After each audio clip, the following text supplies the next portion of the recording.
it's late and I'm going to go to sleep now. I was working until like 1 o'clock this morning.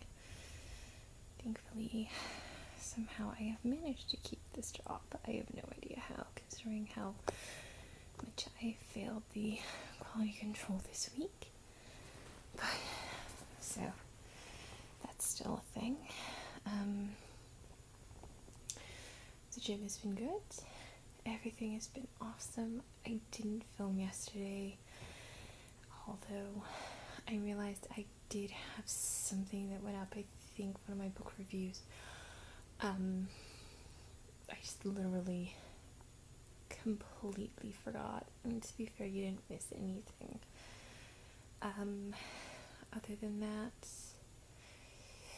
see, gym, work, nothing really big happened yesterday. What did I do yesterday? Oh, actually, I did go to the knitting store yesterday. It was yesterday. I picked up some fiber to go with my drop spindle that's going to be coming hopefully next week. Just some simple undyed grey Shetland. And yeah, that's everything. Maybe there's a blizzard happening right now. I can't get good footage. And I'm going to go sleep. I will talk to you guys tomorrow. Okay,